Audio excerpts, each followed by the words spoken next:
BNP এবং জামায়াত এককভাবে বাংলাদেশের নেতৃত্ব দিতে পারবে না। আমরা মনে করি আগামীর বাংলাদেশে আওয়ামী লীগ প্রশ্নে এবং ভারতীয় আধিপত্যবাদ প্রশ্নে বিএনপি এবং জামায়াত এককভাবে বাংলাদেশের নেতৃত্ব দিতে পারবে না। সেই জায়গায় তরুণ প্রজন্মের প্রতিনিধিত্ব আবশ্যক, এনসিপির প্রতিনিধিত্ব আবশ্যক। আমরা এটাও মনে করি আগামীর বাংলাদেশে জুলাই সনদের বাস্তবায়ন, প্রয়োজনীয় মৌলিক সংস্কার এবং বিচারিক প্রক্রিয়ার ধারাবাহিকতা নিশ্চিত করতে এককভাবে বিএনপি এবং জামায়াত তাদের জায়গা থেকে নেতৃত্ব দিতে পারবে না। সেই জায়গাতেও তরুণ প্রজন্মের এনসিপির অংশগ্রহণ এর নিশ্চয়তা আবশ্যক।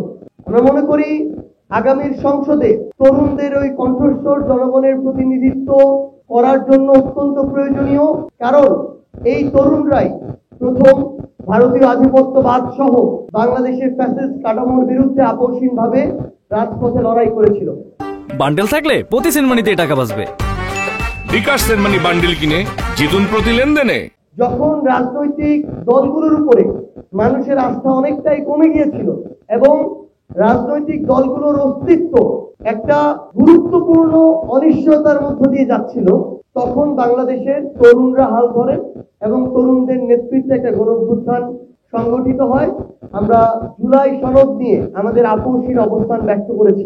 অন্যান্য রাজনৈতিক দল যখন জুলাই সনদের প্রশ্নে নিশ্চয়তার যেটি প্রয়োজন ছিল, সেই নিশ্চয়তার প্রসেসটি কিভাবে হবে, কবে হবে সেটি নিশ্চিত না হয়ে শুধুমাত্র নির্বাচনমুখী আচরণ করে জুলাই সনদে স্বাক্ষর করলো, তখন এনসিপি তাদের জায়গা থেকে মেরুদণ্ড সোজা করে সেই নিশ্চয়তা চেয়েছে এবং জুলাই সনদে স্বাক্ষর করেনি।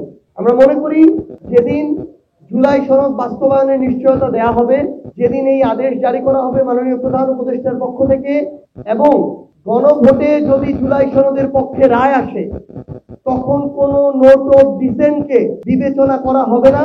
এই নিশ্চয়তা যেদিন আসবে সেদিনই এনসিপি নির্দ্বিধায় বাংলাদেশের মানুষের পক্ষে থেকে জুলাই সনদে স্বাক্ষর করবে।